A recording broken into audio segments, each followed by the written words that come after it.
As the early morning hum of fluorescent lights flickered to life, Marcus Mitchell walked into the gleaming lobby of the corporate headquarters he had built from scratch.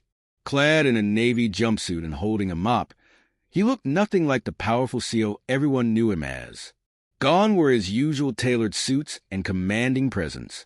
Today, he blended in, posing as an unassuming janitor, moving quietly in the background among the employees he'd cultivated into a thriving company. Marcus had always suspected that his employees, particularly those in managerial roles, treated the lower-level staff with disdain. He had overheard whispers and noticed a concerning turnover among the janitorial team. So, he devised a plan to go undercover and experience the culture of his company firsthand. The morning rush began, and as employees filtered in, absorbed in their own worlds, Marcus mopped the floor unnoticed. A few employees offered polite smiles, but most walked by without acknowledging him. Then Mr. Davis, the office manager, approached. A tall, imposing man in his mid-40s. Davis wore an air of superiority that matched his expensive suit. "Hey, janitor," Davis barked, pointing at an invisible speck on the floor. "You missed a spot." Marcus gave a quiet nod and continued his work, unmoved by the condescension. As the day unfolded, Davis took every opportunity to belittle Marcus, tossing sarcastic remarks and even knocking over a cup of coffee just to watch Marcus clean it up. Encouraged by Davis's behavior, other employees joined in, whispering and laughing behind Marcus's back. But Marcus remained calm, observing in silence, taking mental notes. However, it was what happened later in the day that solidified Marcus's decision to make a change.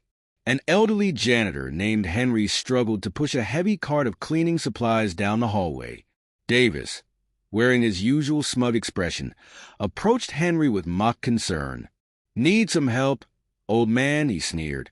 "Maybe it's time for retirement."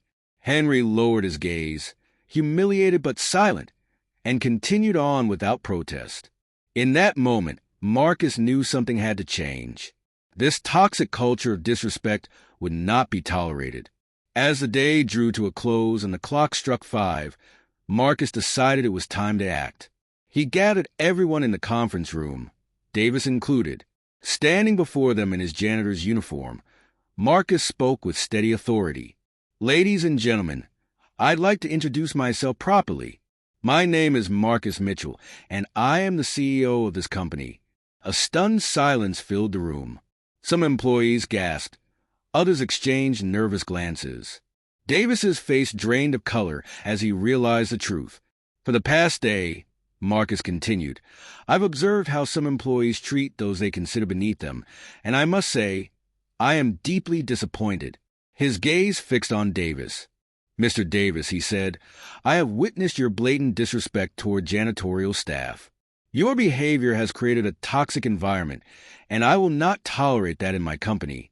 Davis opened his mouth to protest, but Marcus raised a hand, silencing him.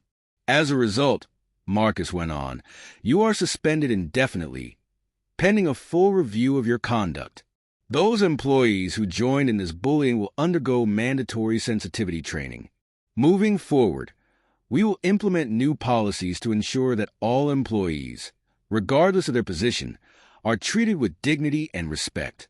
With that, Marcus removed the jumpsuit, revealing the tailored suit he had worn beneath it the whole time. He walked out of the room, leaving behind a company that would never be the same and a lesson that would stick with them all. True power lies not in titles, but in how you treat others. And with that, the story came to an end.